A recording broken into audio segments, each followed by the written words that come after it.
Coming up next on MCN, the McAllen Cable Network, the Development Corporation of McAllen from McAllen City Hall. The Development Corporation appointed by the City Commission is charged with making recommendations on how to use money that's been raised from the half-cent sales tax that was approved by McAllen voters on May the 3rd, 1997. The recommendation is made to the City Commission. They make the final decision. And now, the Development Corporation of McAllen. Okay, this is, we're going to call the meeting of the Development Corporation of McAllen. It's 4 o'clock for November 23rd, 2020. And it's a joint meeting with the City Commission. We're calling the 4 o'clock meeting. It's also a joint meeting with the Development Corporation. This is going to continue the path for us to seek funding for the upgrade of the Anzalduas Bridge. And so we are contemplating a bond sale beginning to middle of 2021. That would be through the Development Corporation. And so today, among other things, you will set a max of how much we would be able to borrow with the Development Corp. You have a question? No, also convening a public hearing. Oh, yes, sir. Yeah, this is also a public hearing, so we'll get a chance for the public to speak after you. Yes, sir. And so that number we will talk about here in a minute, and there's a couple of other parameters that we're going to ask for you to set for us to move forward. Noel? Yes, good afternoon, everyone. For the record, my name is Noel Valdez. I'm with the law firm McCall, Parkhurst & Borden. It's our pleasure to serve as bond counsel for both the city and the corporation. Yes, and to elaborate on what Roy was saying, the purpose of this meeting is actually the approval of the sales tax revenue bonds. It's the approval of the sales tax revenue bonds, but it's subject to certain sell-parameters being met. So even though the corporation is authorizing the sale of the sales tax revenue bonds today, even though we're holding a public hearing, and the City Commission is also considering the approval of the sale of the sales tax revenue bonds by the corporation, the sale will not actually occur today. So you do not have an underwriter today, you don't have interest rates, but you do have parameters in front of you that in the future, should those parameters be met, meaning that they fall within a certain amount of bonds to be issued, they fall within a certain interest rate at which those bonds will be sold, then the bonds can be sold. And so you're actually authorizing them, but you're not selling today. You're not actually authorizing the issuance. And I will tell you that there are certain parameters that are being set for today, including the maximum amount of sales tax revenue bonds that can be issued by the corporation. But just because the max is being set today doesn't mean that that's the ultimate amount that's going to be issued. Roy, further elaborate, you'll be working with a financial advisor, and there's certain elements that are a part of this project that will determine the maximum amount or the ultimate amount that is sold by the sales tax corporation. But the ceiling's being set today, not the exact amount. Let me just interject a minute on those numbers so that we can follow here the chronology. So on the max that we're asking you to authorize has to do with an approximately $52 million project at the Anzalduas Bridge. That number has varied here lately, and in fact it has varied downward, which is good. We think that we might be at about 49 instead of 52, but nevertheless, somewhere between 49 and 52. That's based on 90% engineering being completed. That is correct, yes, sir. And a lot of discussion with CBP and others. And so if we use the 52 for a worst-case scenario, we're looking at a maximum bonds of $24 million. The reason that number is what it is that we are still working with the federal government on a low-interest loan, a very low-interest loan at about 0.65. We're selling today, we'd be between 0.65 and 0.7. That loan, we've been told that we are eligible for at least 13 million. And so if that happens, the 24 would become 11. And if it's more than 13, then this number becomes less and less. So the maximum that we're proposing today is 24 until we get a guarantee from the federal government on that low-interest loan. We're also recommending that we look at a 30-year amortization. That's for discussion today. And then at a maximum interest rate. It's hard to tell right now what to try to predict.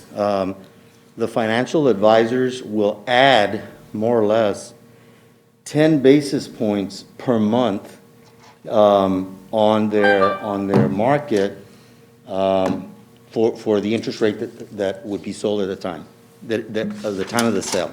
So we don't know when that is. You know, it might be the first quarter, the second quarter, in the summer. So we're probably looking at about 5% max, and we should obviously, hopefully, come below that. So those are the three things that you've got to decide today. And the other thing is, the corporation will be issuing the debt, and we paid out of sales tax, but the intent is to repay the corporation out of bridge toll revenues. That is correct, yes, sir. Okay. Is there anybody here from the public that would like to speak on this matter? Going once? Going twice? Okay, no one's here. Members of your city commission or bridge board? I mean, of Development Corporation?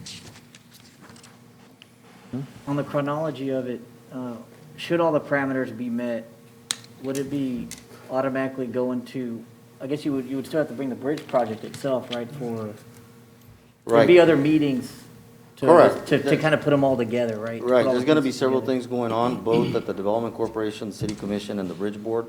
Right now, we are proposing to bid this project in April of '21, Okay. more or less, you know, give or take a month. And so we probably would recommend that we receive a bid so that we know exactly what, you know, how much bonds to sell. And hopefully, we'll have a better idea of what the Fed's going to do with that loan. And so, yeah, you will have another meeting at a minimum to sell these bonds here. The bridge will meet to award that project if it happens in April or so. And so there's a lot of things that are still going to happen here. You're just basically giving us a green light to move this forward. Yeah, the construction involves things on the ground, booths and inspection stations. The intangible kind of is what the technology will be like, and the federal government will be responsible for the technology. So as the design goes through, we know pretty well what it would be cost limitations subject to a bidding process. Was road in Mexico, everything in conjunction with, everybody's in good communication. You know, that's still, as you know, Commissioner, that's still a moving target. Their goal is very, very clear. Their goal is to finish their side of the bridge when we finish ours. They got a lot less construction than we do. And so we have continued to talk to SST and SRE on the Mexican side. We're hoping that the window of them giving us the diplomatic note is getting very close. And in fact, Juan got a call on Friday that he's going to share with the mayor and the bridge board here in the next day or so. Yeah, I guess it's probably just a bit early, but just so we can start thinking about it, generating projections or expected revenues so we can show taxpayers how the investment's going to pay off, right? Sure. What the return is going to end up being on that for us. Because that's really where the debt service is going to come from. Right, and something else that I just thought of that's important based on your questions is that the construction won't be let until that diplomatic note is returned to the federal government. Because the federal government in Washington basically gives the green light to both sides and says, okay, we're ready to go, let's go build. So you've got some protections moving forward. Right. Okay. Is this project here, is it tied to the work that TxDOT is looking at funding? I think, Yes. towards the end of this fiscal year? Yes, sir. Their fiscal year? Okay. Yes. So would it be, because TxDOT, last I saw, they were projecting their project to come out in roughly August or so of '21. So would this project be after that one has been let, or, because you mentioned April, and so I'm Right, just looking and at the so timing. we've had that discussion with the district engineer, and he understands that it's showing in August. He says, if you're ready in April, we will let the project in April. Okay, they'll move forward. Yes, sir. Okay. Okay. Because as you know, there's $22 million in the MTP right now. Our usual amortization, what do we have usually do here, 20? Well, I mean, this bridge is gonna be here forever. You Yeah, know, that's why I'm okay with 30, but usually, It usually depends, yeah, It on depends on the life of what the we're using project it, or what right. you're investing and, You know, I I think mean, it'll last more some than would go 30 with 40, you yeah. know, some For would go something with like this, 40. you could go. But pretty you'll far. have call provisions, so you only be limited to to 20. I imagine the call provisions will be lessened after 5 to 8 years. Probably 10 That's years. pretty standard now. So we would have call provisions. And Mayor, this seems like a moment the commissioners reminding me, I don't think we need an executive session, but just as a reminder only. If you do, then we will, but just as a reminder, the commission has previously authorized the city attorney and bond counsel, if necessary, to seek judicial declaration that the bonds are legal. We won't do that unless it's absolutely necessary. I've discussed that with bond counsel. But that's previously been authorized and will be done if necessary. Right. Okay. Any further discussion? Just a real quick recap. So it's a $52 to $49 million project. The funding sources are from 3 different sources: $13 million potential low-interest loan, $24 million in the sales tax revenue bond, and then the balance from TxDOT. 22 million currently from TxDOT, and 4 million that we actually still have available for us. So we actually have $4 million in the bank. And these bonds are going to be leveraged or backed by sale tax revenue from the Development Corporation, but we anticipate the actual revenues from the bridge tolls will actually pay the debt. That is correct. And you're thinking that the maximum interest rate on the loan should be 5%. Right. You know, that sounds high, you know, on all things being equal. But like I said, we still don't know when that's going to happen. And we absolutely cannot go higher than that. We cannot go higher than whatever you authorize. So if we felt comfortable today that we would say land at 3.9, and you say, well, I'm comfortable with 3.9, and we're at the bond sale and it's 4.1, we cannot sell bonds because we would not have authority to do that because your parameters set it at that number. So what number are we at right now? 3 what? We're recommending 5%. Max. Max. What does the market bear out there, just generally speaking, for this type of loan? I've got Ann on the call. Can you hear us, Ann? Ann Antrigan? Where's Yes, Robert? sir. Yes, sir. I can. Did you hear the question? I did, and I would say that if we were to sell bonds today, your expectations would be for a significantly lower interest rate than the 5% not to exceed. In this particular market, sales tax revenue bonds are a little bit more challenging to try to understand what the market rates will be, just given some of the volatility that we've seen and all of the implications related to COVID and closed businesses. So we've looked at what we think it would be in today's market. We've added a slight premium relative to the pledge and security being sales tax. We've also, just as Mr. Rodriguez said, we generally add at least 10 basis points per month between now and when we think you would actually issue the bonds. And then understanding again that this has to be a not to exceed. So that is why we are suggesting the 5%. However, we would be in communication with you much more as we get closer to when it would actually be issued and make sure we update everybody on what the actual interest rate projections are expected to be. Okay. Any further questions? I have a question. Ann, this is Noel. I know that we've talked about a 30-year amortization. When you and I spoke earlier, there was a 32 number. Was that to account for a construction period, or is a 30-year amortization within the parameters correct?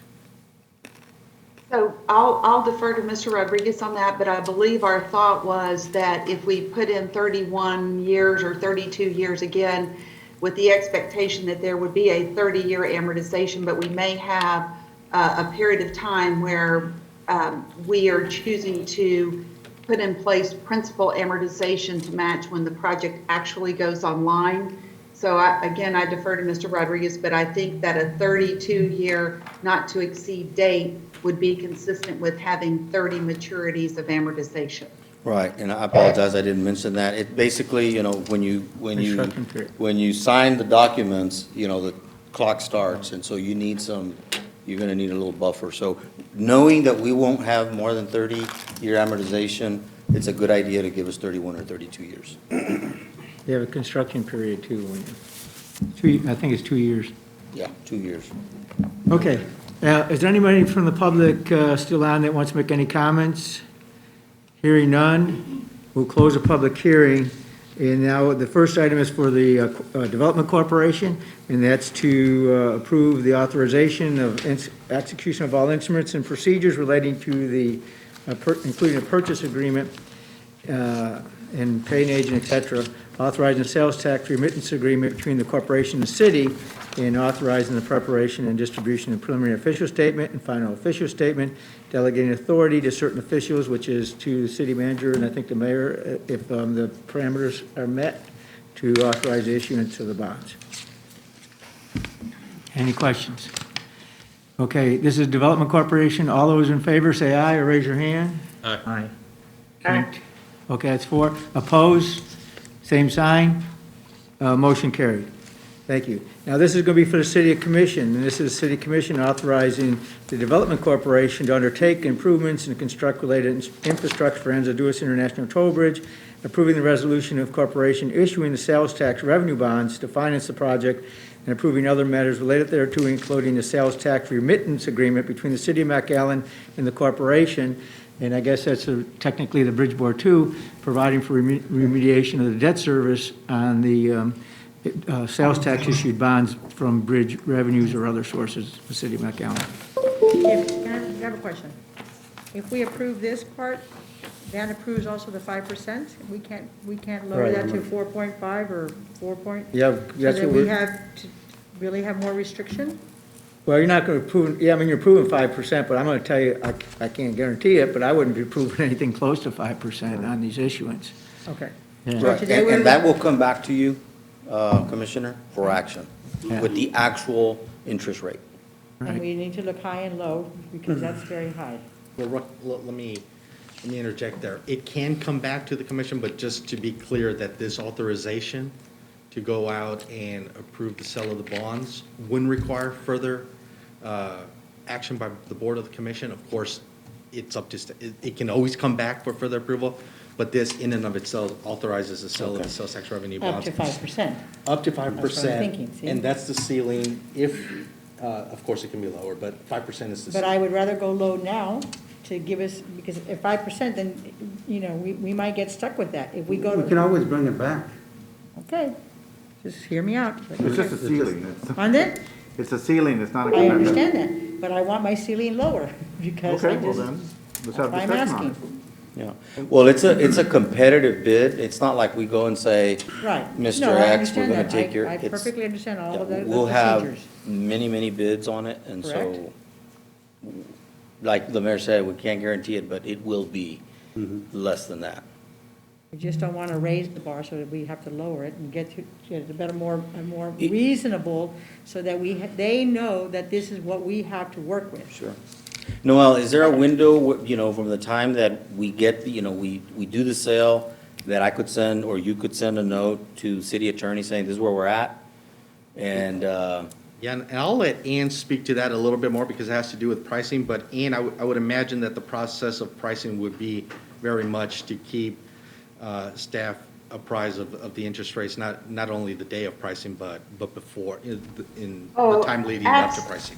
Absolutely. So, Commissioner, we would not embark on, so as Noel said, this is an authorization that allows Correct. multiple different processes to be undertaken over time. Correct. We are nowhere near the actual issuance of the bonds related to this particular project. As Mr. Rodriguez said, we don't think that we would even have bids until April.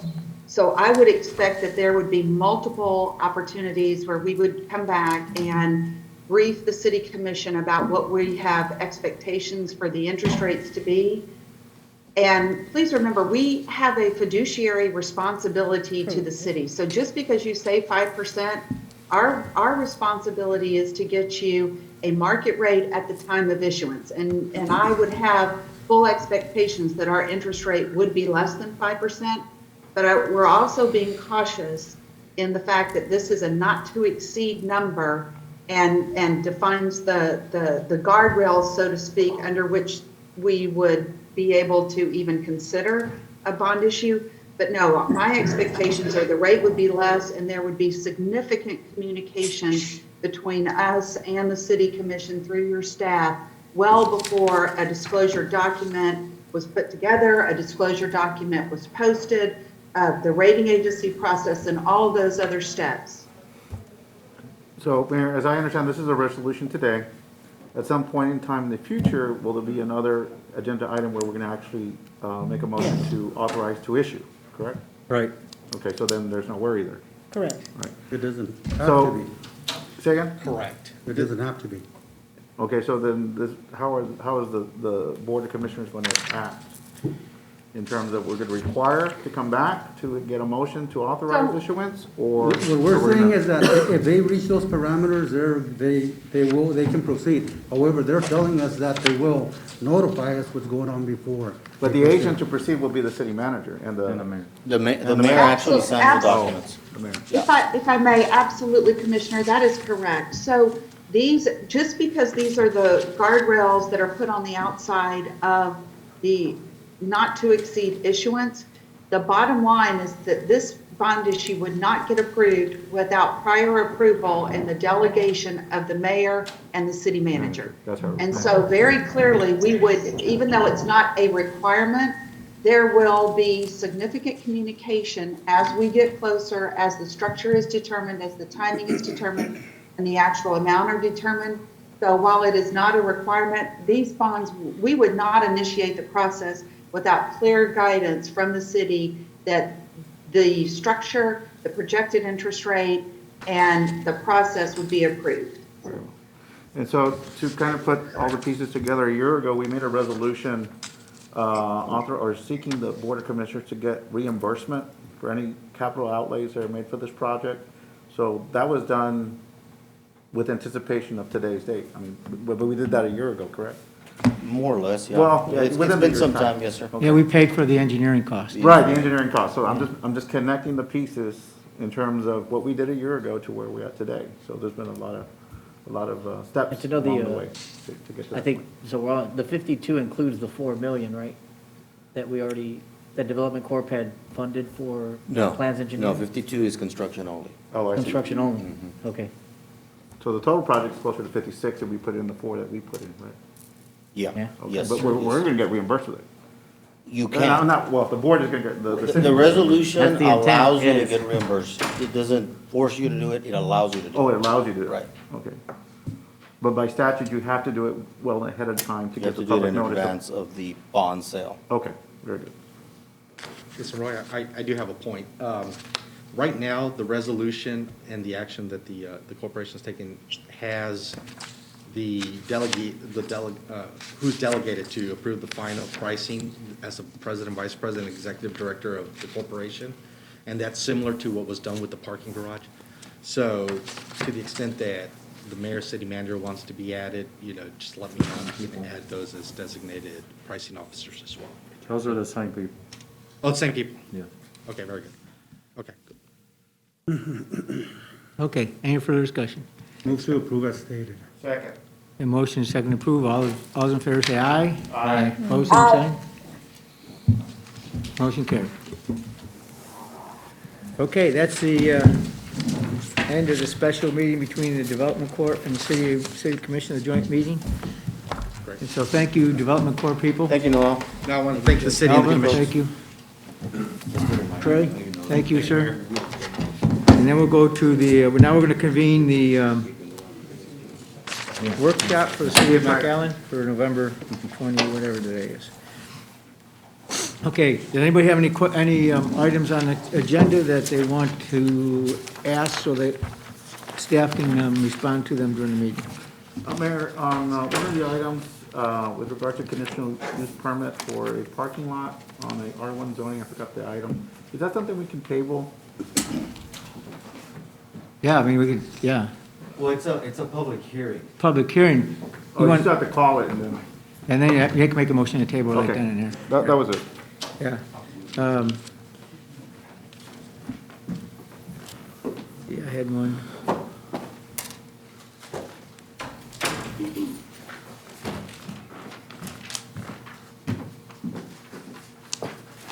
What item is it, Edgar? Item 1C2. 1C2. The one with the apartment complex. Yeah, 3616 Harvey. Harvey, yes. So it's, and do you expect the owner of the property to be here? For the public hearing? Okay. Are there any members of the public in opposition that are anticipated to be here as well? Yes, okay. Yeah, there was opposition at P&Z. And then I had a question on the public tree ordinance. And my question is, does the restriction on anybody interfering with a public tree include Magic Valley and AEP in relationship to their duties of trees in the right-of-way? I'm not asking, that's the question I'm going to ask. Okay. Okay. Okay, so no other questions on that, then we'll go to the next, which, unaudited budgets and no, that's not it. Yeah, the budget, unaudited budget and actuals. Right, Mayor, Commissioners, we wanted to give you kind of a preliminary look at where we think we're gonna land on September the 30th of 2020. You know, we went through this year that we've gone through, and first I want to say to the staff, what an amazing job they did to help me put those memos together back in April to try to project where we thought we were going to be. We did really well. We were very consistent with what we said in April. And obviously a lot of unknowns were going on, including what was going to happen with COVID CARES funding. I was going to ask you, there's a line item for miscellaneous, that had to include the CARE funding, Yeah, right? That is correct. And revenues? And so I asked Sergio to go ahead and do this. We usually don't do this, but a couple of reasons. One is, I want everybody to feel comfortable that we did well and better than projected, and then talk about something that I noted on that memo. Go ahead, Sergio. Thank you, Roy. Good afternoon. The item before you is a brief presentation of general fund only budget and actual performance for fiscal year 2020. The actuals included in the presentation have not been audited. We're in the process of commencing that audit in the next coming weeks. Page 2 of the presentation is a summary of unaudited results. And it takes you from original budget all the way to the amended budget and estimated amounts. And bottom line, the city started off anticipating revenues over expenses of $1.9 million. Then COVID happened, and we amended our budget to reflect expenditures over revenues of $6.2 million. Along the way, we estimated that we'd be getting some CARES Act funding, resulting in expenditures over revenues of $2.9 million. As of November 17th, the financial figures we're able to put together show actual revenues exceeding expenses of $7.6 million. And I confirmed today, we'll be receiving another payment for CARES Act funding of $3.1 million. And we're anticipating, the county's anticipating of wrapping up reimbursement number 5, which is about 4.5 million by the end of this month, which will then allow us to accrue the full amount, adding 10.3 to that 7.6 million, resulting in estimated 17.9 million revenues over expenses. So any money that we spent before October 1st that we get reimbursed out of CARES money goes back to last year's budget as... That is correct. We had not accrued it based on our ability to collect from the county. So in the principle of conservatism, we were only accruing or recognizing the money we were actually collecting. Once they process the July reimbursement, that's going to be significantly more likely than not we'll collect August payment as well, so we'll accrue the 10.3 million. Now, some of the I'm going to call it approved amount from the county, which is 18 total, we thought was going to be reflected in 2021. That's correct, as far, depending on when we'd be able to collect that. And what's the thought now, based on what they're telling you? Based on the communications from the county, we should be getting those timely, the Because whole, it- the complete. Didn't we have some of that budgeted for this next our present fiscal year? Right, not in the budget, we just forecasted it. We actually didn't budget for it Okay. because we didn't know when we were gonna get it. Either way is fine, right? But we thought we were gonna probably get about half of it in last fiscal year and half of it in this fiscal year. And so now you're suggesting that you think all of it will be recognized in 1920? That's correct. Wow. What is Huh? your fish?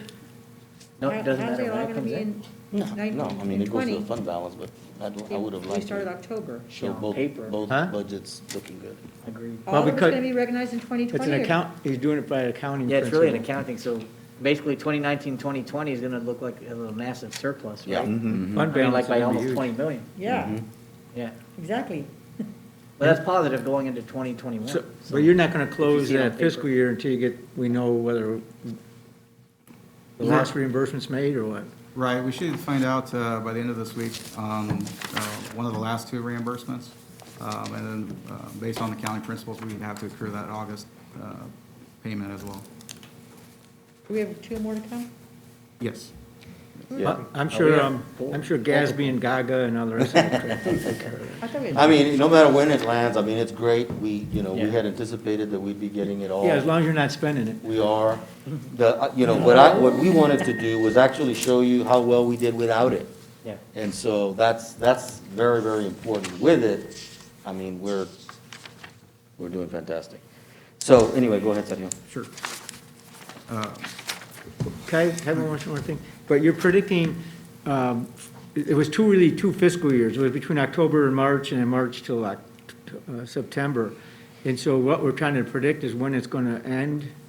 And so, to me, looking at straight all 22,000 is not accurate because they're really two very distinct fiscal years. And then when you take out no COVID reimbursement going forward, or care money, I guess we're in good shape, but if it lasts for a whole year, right now, what's his name, Fauci said we won't be back to normal and everybody vaccinated probably till September or October next year. So that's a whole fiscal year under COVID. Right. And so that's what I'm trying to figure out is, okay, we got all this money and we saw we did pretty well, but that was only 6 months of bad. And so what's our prediction going forward? Right, and we did the same thing for 2021. So we actually, for instance, we budgeted a 4% decrease in sales tax if you compared it to the previous year. We're already up, Yeah, I saw it. okay? And so, I don't think that that's gonna be the norm. I have no illusions of that. But, so we already started, as budget-wise, we started in the negative. We showed a negative moving forward, and so we anticipate doing better than that. And I think sales tax, and that, with Amazon, if those, we've been trying to find out, and how sales tax is being administered in the state. But I think you're gonna see a lot more online purchasers than ever, especially with all these Black Friday, even they're advertising holiday Black Friday season. now, do it by internet. And if what we think's gonna happen with Amazon is gonna hurt us on sales tax, even though the state's adopted the new one at point of delivery, but those contracts are being honored. So I don't have faith in that, nor do I have faith in the bridge coming back to normal anytime soon. We're still not opening, right? No. And they didn't, we passed that deadline. I can't see it happen in December with the White House. I don't think They're in lame duck. they're not gonna do any lame duck. And then you got Biden putting his cabinet together, and they already did Homeland Security person, but we'll have to ask our lobbyists what that person's feelings are. That's where that directive really came from. I mean, the White House does it, but there was no pushback from the Homeland Security on closing the bridge to essential travel. So, those are two big ones besides ad valorem tax. Those are both going to be affected, I think. Right. I'm sorry, go ahead. The next page is a summary, a high summary of the types of revenues we collect for. And primarily taxes and miscellaneous income account for the favorable variance of 12.6 million. Within the taxes category, you have property taxes, franchise taxes, and sales tax. Of that 3.6 million, sales tax accounted for 3.4 million. And our miscellaneous income, the favorable variance of 8.9 million, 8.5 million of that is CARES Act funding. We also had favorable variances in fines and forfeitures, as well as investments. And the unfavorable variance, the largest one, is attributable to charges for services, which is dealing with the cultural and recreation programs, not bringing in the revenues, bringing in revenues less than budget. The next page will show you general fund expenditures by function. Overall, there was a savings of 1.2 million. A large part of that savings came from the cultural and recreation function, with 1.3 million savings coming from parks, pools, and recreations. The largest unfavorable variance is transfers outs, which is related to sales tax performing better than expected, and that the portion related to the transfer that we do for capital improvements. We also had TERS transfers exceeded budget by 225,000 for TERS number 1, and TERS number 2 exceeded budget by 489,000. The next page gives you the same expenditures in a different look. It gives you an expenditure by type. So I broke this out into compensation, benefits, supplies, to kind of see where the savings were achieved. The largest savings of the 1.2 favorable variance is coming from benefits, compensation, and other services and charges. Various departments had savings in compensation and benefits. Again, the largest unfavorable variance is the transfer out relating to the same items I mentioned Has a before. question. On the compensation, you had the policy of no new, if somebody left, you didn't fill the position unless it was essential. Is that still going on in this That was fiscal year? lifted, Mayor. Huh? That was lifted this fiscal year. And disaster expense, we didn't have anything in the original budget, and then the adjustment was 250,000, but really we spent 709. Is that something that's dropping off or stabilizing? I mean, were those one-time expenses? Those are expenses related to COVID for supplies and services. It doesn't account for wages and also for the hurricane expenses we had this year. And so those line items were specifically set up to capture those expenses. They should drop off.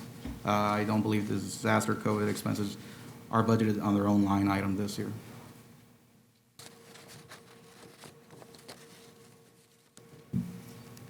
So, I'm sorry, yes, that concludes the presentation. I'll answer any questions. Still at bat.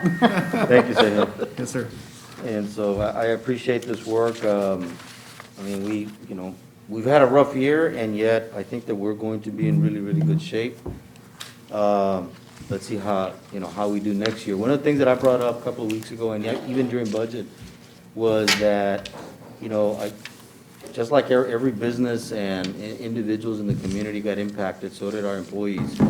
And so I sent you a memo a couple of weeks ago suggesting that we look at least a 1% one-time lump sum payment to all employees. That would compensate them. That would get them something this year. It would not be a recurring compounding effect to the budget. And I know that it would be greatly appreciated by all of them. What's 1% gross? About 900,000 to the general fund. Well, Roy, a lot of the small towns kind of do that a lot of the times. I don't, do you all often do that or not? We rarely do it, Commissioner. This is the second time probably in 20 years. The last time we did an actual dollar amount instead of a percent, and that was to help the middle to the bottom of the organization. And this kind of helps everybody. Because everybody's hurting now, including present company, but it's 900,000. How are the numbers? Well, very good. I mean, much, much better than we anticipated. And again, I want to focus without the CARES fund. I mean, with the CARES funds, I mean, we're going to be, like Commissioner Sebi said, $18 million in the black, plus really about 23 million. So just focusing without that, we're $5 to $6 million to the better. And so I think that, one of the reasons certainly is because of the work that the staff does. And, we asked them, these are the expenses that we got to cut, they cut them. These are the savings that we anticipated, we saved them. And so, Which was one of the reasons that the budget was very easy. yeah, there wasn't a lot of discussion What this else, past year. have y'all considered 2%, 1.5%? When we're doing okay, I think, who do we owe it to? We owe it usually to our staff, well, to the whole community, but Well, let me ask you, a question. When would you expect to do that? The first payroll in December. I would have to bring back a budget amendment for you to approve I'd rather next see us, meeting. if we're gonna do that, is to spread it out. You know, do the 1% now and then determine it afterwards. I'd like to see how we recover from COVID. You know, maybe something in this. Yeah, COVID's not over. Beginning of spring, Spring, beginning yeah. of spring. There's still a lot of unknowns, COVID's not over. Yeah. so. Anyways, and then it doesn't compound because it's just cash. Right, it'd be a one-time. Because we don't know what this year's bringing, even though we have cash, it's good. Right, no, we did very well. No, And this so- coming year, where we're at now, because Well, we're already doing well, yes. and so- every, even the malls, Steady. everything, I'm sorry? Well, yeah, that we're steady and pretty stable, if not increasing. Yeah. yeah, we're steady. Yeah. You know, I would like to see us too, is if we recover, set aside some of that COVID money for a recovery fund for local business to do. I think that's important. It's an investment that will return money to us ultimately. But I'd like to Grant see us do. fund, some Huh? kind of some type of a grant or some kind Yeah. of, thank you. And I know the chamber suggested it, and I think Roy's, we agreed to hold off a little bit to see where we all were on care reimbursements, but I think I'd like to see Yeah, us no, do that. I don't disagree. I mean, we did a couple $1 million on that. And so, you know, I treat employees like businesses too. And so, you know, that's No, why they it's deserve an it. easy well, recommendation. look at the numbers. If we split it, kind of like the mayor says, but if we look and consider 2, 1.5 now, because we need it now, or I know everybody does, and then 0.5% in the spring. Let's see what we can do. Because I know everybody is hurting. Everybody is hurting, including whether you're employed or you have a business. And if we can afford to do it, I think we should. Okay, well, it's not on the, you're gonna put it on the next. It's not on the No, it's not on the agenda. agenda. We'll put it on the agenda for next meeting in But that's the December. beginning. We have one more meeting, and so, and again, consistent with my memo, it will not include the city manager. Next item. Presentation, Office of Communications. Y'all ready? The crew's out here.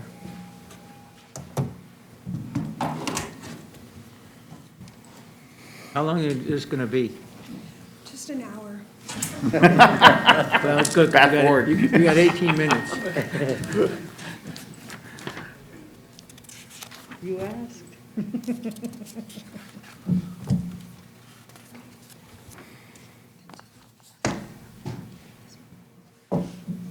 Good afternoon, Salchid Mora, for the record, I'm the Director of the Office of Communications. And so this is a presentation on what our department does. We create the voice and message for the city of McAllen, and we are often referred to as MCN, which really is a misnomer. That is the channel, which stands for McAllen Cable Network, but we are truly a communications department that utilizes public relations, our PEG channel, and social media to create a communication strategy for the city of McAllen. And we utilize the traditional public relations with the press releases, press conferences, remarks, and protocol that is established, and of course, all of the production and programming with the channel and social media, which is of course a new medium that we are all getting used to and use it socially as well as in business. And who is our audience for the Office of Communications? Well, certainly it is the media. Obviously, my role is to alert our local, regional, national, international media outlets of issues that we are involved with at an international level that affect us at a local level, and even just of our projects and services and programs and events and accomplishments. We want to get that information out to our local media. And of course, that also includes the public. We want all of our residents here in McAllen, Hidalgo County, and the entire Rio Grande Valley to know about, again, what the city of McAllen is doing for the community. But our audience is also you, the mayor and the commissioners. You are gatekeepers, as are the city of McAllen employees. You might be at a dinner and someone talks about a road closure, and with you being copied and informed on the project and the information, you can express why there's a road closure because it's for a drainage improvement project, et cetera. So we try to keep you as informed on everything going on as well, and our employees, so that they can help spread that information, whether it's word of mouth or on social media, et cetera, about everything that the city of McAllen is doing. Now, our traditional public relations that we use is to create that beneficial image regarding the city of McAllen, our organization, and the media and the public who we communicate with. And so, of course, we are promoting the government relations that we have, our relations with other agencies, but certainly even just promoting what we're doing, for example, when we air the city commission meetings on our channel and alert the community on our social media that we're having a city commission meeting. Community relations are, of course, important because we represent the city with other organizations throughout the community, whether they be sister government organizations or nonprofits, so as we work together for mutually beneficial projects. And of course, media relations, and that's the relationship we establish with the local media, especially, and others, to promote the message that we want them to receive. And you know, one of the goals that I have is that the city of McAllen be on the news every day, whether that be in print, on any one of the TV channels, on the radio, social media, et cetera, that they come to us as the subject matter experts, et cetera, on what is going on. Other communications tools that we use are media production, and we'll talk about that a little bit more when I get to the channel. Our customer relations, we are finding that our Facebook is becoming somewhere where our community is asking questions and asking information, so it's serving somewhat like a 311, and we try to be as responsive as possible there. And of course, some of the marketing communications for the city of McAllen to establish a look that represents the city of McAllen. We want it to always look flawless, polished, sophisticated, professional, and so we want to make sure that anything that is sent out that represents the city of McAllen looks like the city of McAllen in all of those aspects. And of course, again, social media helps us to establish that image, that publicity that we want for the community to perceive as our organization. Now, our channel is MCN 1300, McAllen Cable Network 1300. Pursuant to the Communications Act, the local franchising authorities require cable operators, in this case it's Spectrum Cable, it was at one time Time Warner Cable, to set aside channels for public, educational, or government use, the PEG. And so public access is run, would be run by community organizations. You might remember Wayne's World, that type of community programming that is available. Educational access channels, the same thing, and MISD runs their channel that features their programming and production. And of course, the government access channel, which is what we run here with the local government, the city of McAllen, in our office, and MCN 1300 is that channel. 1300 is the channel that we live on for Spectrum Cable, because our channel only lives on Spectrum Cable. It is not an over-the-air channel. We do not own a satellite. We don't broadcast out. It lives only on Spectrum Cable. And so we are now found on 1300. We recently redesigned our studio just last year, just over a year ago, with our PEG funding. We'll talk about that in just a minute. And so this is what we did. We launched that with a live newscast. So the same way that we can go live from commission chambers, we also have the capability to go live from our studio. If we ever needed to have that set up in a news desk or any other information that we wanted to get out, we could do that securely. And so the question is, what is the value of MCN 1300 PEG channel? So this channel, as I mentioned, lives only on Spectrum Cable, and it is available to Spectrum Cable subscribers. There are approximately 14,000 households in McAllen who subscribe to Spectrum Cable. That Spectrum Cable pays us a franchise fee to be able to have this channel, to run it, so that we have the equipment necessary to broadcast the information to our community. And so we receive approximately $200,000 a year, and it is restricted to expenses related to the channel, to broadcast the channel, including cameras, studio equipment, furniture, lighting system, cables, microphones, batteries, etc. All of those elements are what we use to be able to provide the production and programming for the channel. Even some of our audio equipment that we have purchased with those PEG fundings are utilized for other city commission advisory board meetings, which we assist with so that everyone can help. And this has been especially true now with COVID, and so many of the meetings now are initially being Zoom, and so that was really important for us to be able to provide that service. Now, the channel does not generate revenue because it cannot be used commercially. So advertising is prohibited on the channel. So it does allow us to comply with the Texas Open Meetings Act by having the channel, so we air the commission meetings on the channel. But we are also able to air live special events, which include the McAllen Holiday Parade, the 4th of July Parade, Fiesta de Palmas, and the State of the City. So we stream those live on the channel. And this is also used as an added value in the sponsorship packages for special event sponsors, the availability or the resource of the MCN 1300. During the height of the pandemic a few months ago, our EOC was able to sign an agreement with the channel KAZH, Low Power McAllen, which is an antenna channel. So our stream is fed directly to that stream. So anyone who does not have cable but has antenna, rabbit ears, can scan their antennas and receive our channel exact same feed, live streaming exactly as what we're airing on our cable channel on 57.1. How's that reception? Is Very there any good. place in the city gets it? It's very good, very clear. And we're about 4 miles north. So that is the range. It's actually further than our Spectrum cable because that is limited to just the city limits of McAllen. And it's about 114, we got 45,000 houses or living units, not including Right, and apartments. so that is the coverage area of the antenna. Wow.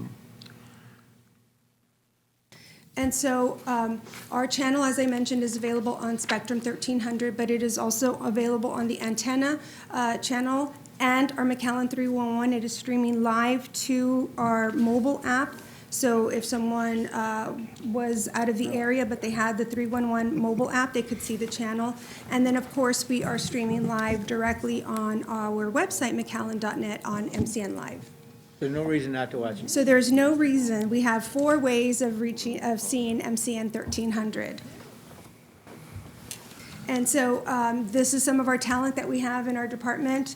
As reporters, producers, we are trying to create that connection to our talent just the way any other news network does with their talent and the program, so that people say, I really want to watch that show or that reporter because of the way they deliver the news or the stories they tell. And so just this past year, we launched about 10 new shows that we are working on programming. And so, of course, you've seen McAllen Now, which is a quick 1-minute recap of current news. Outdoors with Roy, which shows Roy Cantu out in our community at either City of McAllen facilities or interviewing City of McAllen employees who are subject matter experts and highlighting events, projects, programs, or activities that can be enjoyed outside by our residents. 10 Questions with Mary is a program where we look at our hardworking employees, those diamonds in the rough that are just really shining at their job and what they're doing. McAllen Zone is a show where we highlight the special talents and skills of our employees. Meeting with the mayor. Mayor, you've done several of those shows where you interview elected and community leaders on important legislative or community issues. On 1300, again, that's a play on our channel and the fact that the address of McAllen City Hall is on 1300 Houston. And so that's an interview with the city managers and others on policy and other programs that come from management. And McAllen Minutes is a recap that I do after every city commission meeting. That's just a brief recap of the city commission meeting on issues that would affect the taxpayers. We've got, of course, our news update, which is a monthly newscast that's a recap of events and future events that we can promote. Commissioner's Corner is something we do in the spring where we highlight each of you and the projects ongoing in your districts. And then, of course, we air the city commission, air and rebroadcast the city commission. We recently signed an agreement with Hidalgo County. We're now airing their meetings, rebroadcast. And of course, you'll see recaps of city events and other information pages on our channel. And all of these programs are also uploaded to YouTube. So if you don't see them on the channel, you could go to the City of McAllen YouTube page and scroll for any of the titles of these programs and find them there. And some of these programs, we've also utilized Zoom to be able to accommodate, again, the other guests that may not feel comfortable coming in. Mayor, you did that with Representative Guerra, and we've done that. So we're also trying to find ways to continue to have that outreach in the community. So our future opportunities for our channel, of course, we will be converting to commercial circuit with Spectrum Cable, which will enable us to get more support from Spectrum Cable should we ever have technical or engineering issues. But one of the things that will happen with our channel and our channel only is that we'll be the only PEG channel in the Spectrum Cable family that will be converted to high definition. And that is because of the investment that we've made here with the City of McAllen within this commission chamber, and then also here at City McAllen thanks to IT. But other ways that we want to continue to find ways to promote the programming that we have on our channel, because we recognize that everyone is going a million different directions and receive their news in so many different ways. So we want to look at podcasts, a smart TV app. So many people don't subscribe to cable anymore because with the smart TVs, you have the Spectrum Cable app already, and while you receive all the programming from Spectrum Cable, you don't receive the local channel. And so having our channel available as a smart TV app would allow all those people who have Apple TVs or Rokus to be able to see our channel if they wished. And then, of course, we could look at our own mobile app that might have a little bit more features, or even just being available on demand for our channel. And then, of course, what we also utilize is our social media strategy, and that is to create the messaging so that we keep our followers informed, educated, and entertained, to prompt engagement by them, and to have them take action. And we serve as the City of McAllen voice by staying professional and neutral, just like we do in our press releases and other public relations communications. Our Facebook is a little bit more news-like. We can be a little bit more fun and engaging with Twitter, and then of course Instagram. We use pictures. We use that. So we use different ways to communicate. So it's not the same, completely the same. We try to change the message so that it keeps our followers engaged as well. I had a question. Do you coordinate with the 311 people How do you mean? and staff, like for some of their programming on 311? Do you provide some of that information? And the reason I say that is like we had somebody on drainage, didn't really understood and where to go for drainage projects, et cetera. And so 311 has some things and you all have some things. I just wonder if there's coordination. So everything that I send out that would affect our community, 311 should be receiving those press releases and so forth. So they would receive that, but I'll make sure, I follow up with Marco to make sure that he's receiving everything I send out when I send out a press release or media advisory that has that information. So some of the things that we want to do for our social media is to make sure that we use nice pictures, simple, clean graphics, short, concise text, short videos. We direct our followers to YouTube, again, so we're promoting our channel even through our social media, and use hashtags that keep our community engaged.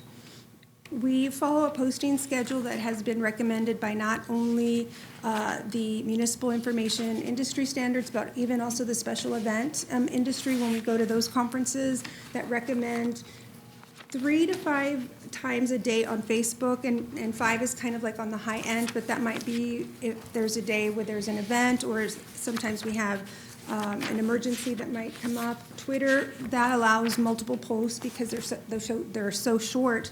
And then, of course, Instagram, again, you have to have a really good picture to be able to post, so it's not quite as often. So let's skip to the Yeah. statistics page. Okay, so if you continue on to, they're just samples here.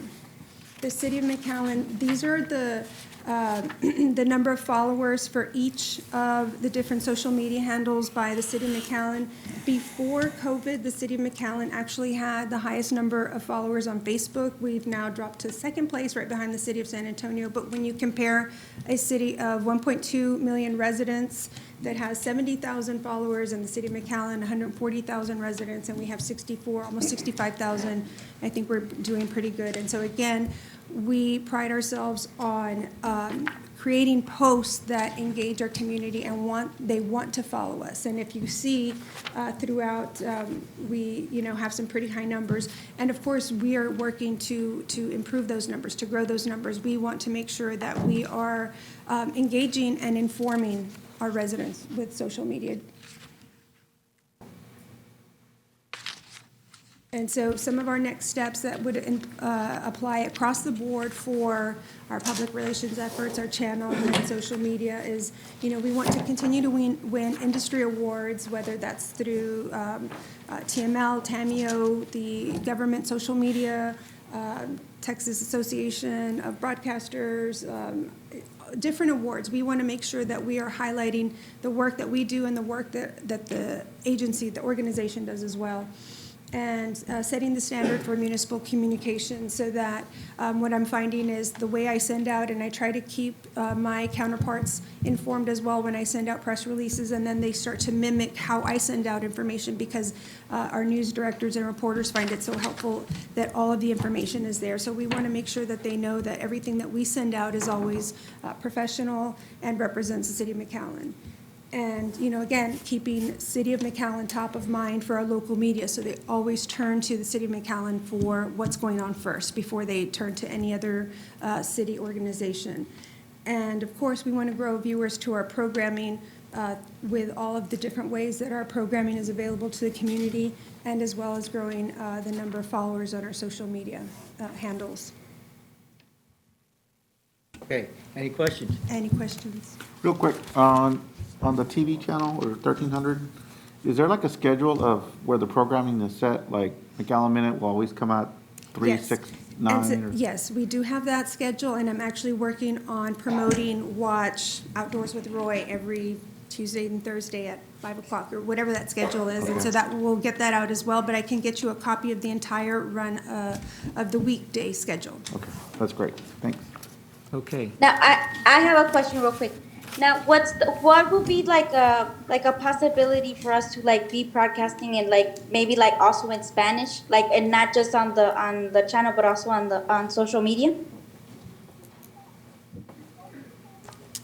We could, if that is the directive. I know that when we have posted in Spanish, we generally use when it's in emergency situations or something else that is really, really important. Social media is a different animal in that you will get comments for anything. So we'll get the backlash as well as some support in whenever we post in Spanish. On our channel, again, it would be based on our programming and then also who would be available for interviews. That's also some of the challenge as well. I mean, while we are comfortable socially speaking in Spanish, I mean, in this case, we would want it to be correct. And I know that, even, commissioners, you yourselves are hesitant, and at times you can do it. I always do it. And but it can be done, but again, we would want to find the right messaging and who could do those interviews. Sure. And I know that I've asked you also, Xochitl, to add the business of the week or the business of the month, local businesses, just because so we promote our own city, on the channel. I know I've asked for that to be. I don't know how we can do that. I've never heard that. I've never heard that. I sent it to you. No, you mentioned the Palmview and Well, that was the one- animal no, shelter, okay. and so. I didn't ask you for the business one? Okay, so yeah, the business one, what I think is a good idea too, to focus on a city business, locally and feature them. Well, it's the first I hear of it, Commissioner, so. We can think about it, or? Well, I think Yeah. you have to be careful because we can't advertise. So if you select No, one, we're I not- understand. yeah. You're recognizing whatever. Maybe it's incorporated part of like, get to know your neighbor, maybe that way. Any way that. Sure, we- but yeah. I think we have to be very careful in terms of how, Yeah. it's not gonna be confused for advertising. There are other cities that are already doing it. Okay, well, I just think because to they're be doing fair- it doesn't mean that they're I doing it understand right. that, but we can find out how and what their regulations are. I think to be Don't knock fair, it. we should start alphabetically and start with a Z, so it's Zamora. No, that's a conflict of interest, we're not even gonna go there. I'm impressed you recognize. I agree with you, I agree with you, Veronica, we just have to figure out how we're gonna pick How you go those about out. it. Right, exactly. We have There are discussed, ways. we have discussed some Prosecutor, you ideas should of know. doing that, but again, one of the things that I would like to make sure that we do before we start is that we have several different shows, lined up, so that we don't start something and then aren't able to continue it. Correct. So we would want to explore that and see how we could do that with, again, not violating the I restrictions. think if you that got with the channel. chamber, you could figure something out. Right. We want And- chamber and- members. It's a good idea. And Palm Valley, because the city invests a lot of Yeah. money in Palm Valley, so I think we need to, once in a while also, like other Palm Valley. entities, Palm Valley Animal Society is another one Animal also, Sure. that we need to do something because we invest in some of these and in order Oh, yeah. to, see Affordable return. homes. Affordable Yeah, homes, exactly. Well, great, that's a good idea. Give it to the chamber and bring it back to the city commission on how we do it.